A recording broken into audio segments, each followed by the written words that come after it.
प्यारे दोस्तों नमस्कार। हमारे YouTube चैनल पर आपका स्वागत है। आज की कहानी है पजामे वाली बहू। गांव में मशहूर लाला जी के घर में आज बड़ा जश्न था। उनके बेटे मोहन की शादी थी और बहू के स्वागत की तैयारियां जोर शोर से चल रही थी। नई बहू का नाम था राधा, जो कि शहर से आई थी। गांव वालों के लिए यह नई बात थी, क्योंकि अब तक लाला जी के घर में सिर्फ गांव की बहुएं आई थी। राधा पढ़ी लिखी और आधुनिक विचारों वाली लड़की थी। शादी की पहली रात जब राधा ने पारंपरिक लाल साड़ी उतारकर पजामा पहना तो मोहन हैरान रह गया। उसने कभी सोचा भी नहीं था कि उसकी नई नवेली दुल्हन शादी की रात को इस तरह के कपड़े पहनेगी। मोहन ने कहा, राधा, ये क्या है? तुम साड़ी क्यों नहीं पहनती? राधा ने मुस्कुराते हुए कहा, मोहन जी, ये पजामा बहुत आरामदायक है। साड़ी में मुझे बिल्कुल भी आराम नहीं लगता। और वैसे भी यह हमारी शादी की पहली रात है, कोई ऑफिस का फॉर्मल मीटिंग नहीं। मोहन के चेहरे पर हंसी आ गई, लेकिन उसने समझ लिया कि उसकी पत्नी किसी और ही मिट्टी की बनी है। अगली सुबह जब राधा पजामे में ही रसोई में आकर काम करने लगी तो सासू माँ का चेहरा देखने लायक था। लाला जी की पत्नी, जिन्हें सभी अम्मा जी कहते थे, उसने बहू के कपड़ों को देखकर माथा पीट लिया। अम्मा जी बोली, अरे बहू, ये क्या पहन लिया तूने? हमारी बहुएं तो साड़ी में रहती हैं और तू ये पजामा पहने घूम रही है। राधा ने मुस्कुराते हुए कहा, अम्मा जी, पजामा बहुत आरामदायक होता है और काम करने में भी आसानी होती है। आप भी पहनकर देखिए, आपको भी अच्छा लगेगा। अम्मा जी के लिए यह बात सुनना किसी सदमे से कम नहीं था। उन्होंने गुस्से में कहा, हमारे जमाने में तो बहुएं सिर से पल्लू नहीं हटाती थी, और तू? राधा ने बात संभालते हुए कहा, अम्मा जी, जमाना बदल गया है। अब तो साड़ी और पजामा एक ही बात है। आप बस आराम से बैठिए और चाय पीजिए। राधा का पजामा पहनने का किस्सा जल्द ही पूरे गांव में फैल गया। हर कोई यही बात कर रहा था कि लाला जी की बहू पजामे में घूमती है। गांव की औरतें इसे लेकर काफी गुस्से में थी। गांव की एक बूढ़ी अम्मा बोलू, देखो आजकल की लड़कियों को शर्म हया तो रही ही नहीं। साड़ी नहीं पहनेगी, अरे कम से कम सलवार सूट तो पहन लो।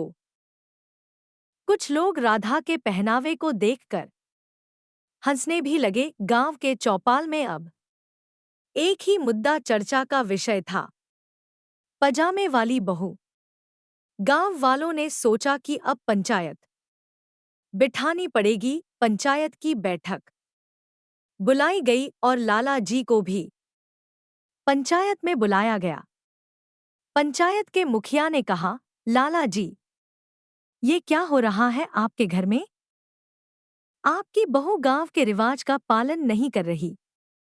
उसे समझाइए कि गांव के रिवाज से चलना चाहिए। लाला जी ने सोचते हुए कहा, अरे भाई, ये नई पीढ़ी है, इन्हें समझाना मुश्किल है, पर मैं कोशिश करूंगा। राधा को भी पंचायत में बुलाया गया।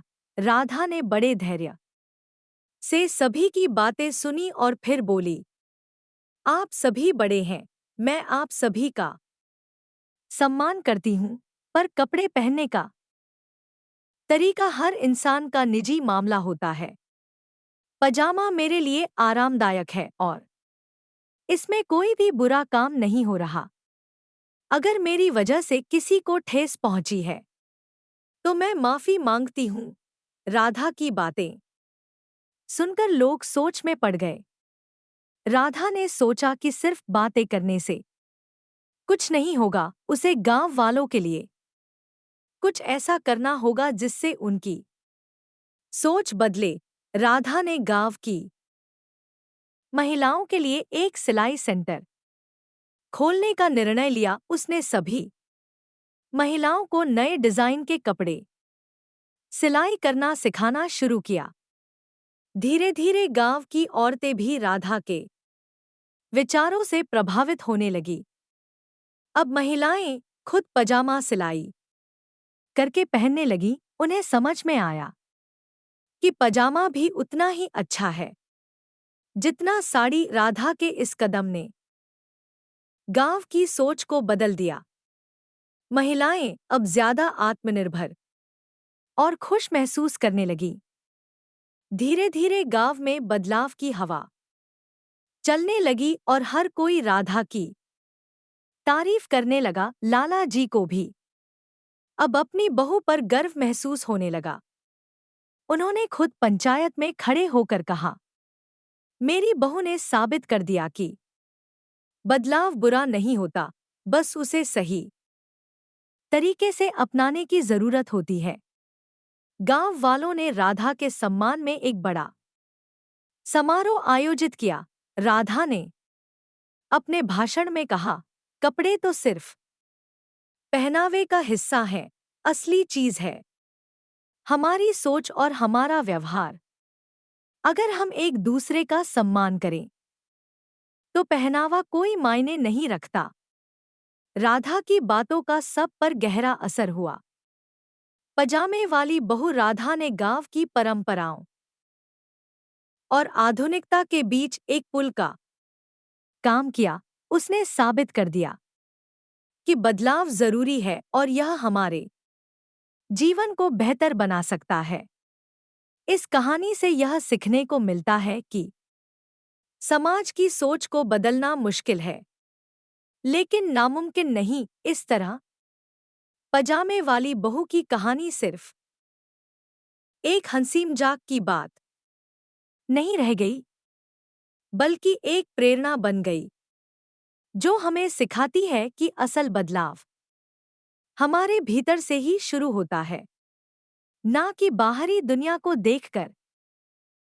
प्यारे दोस्तों, यह कहानी यहीं पर समाप्त होती है। आपको यह कहानी कैसी लगी?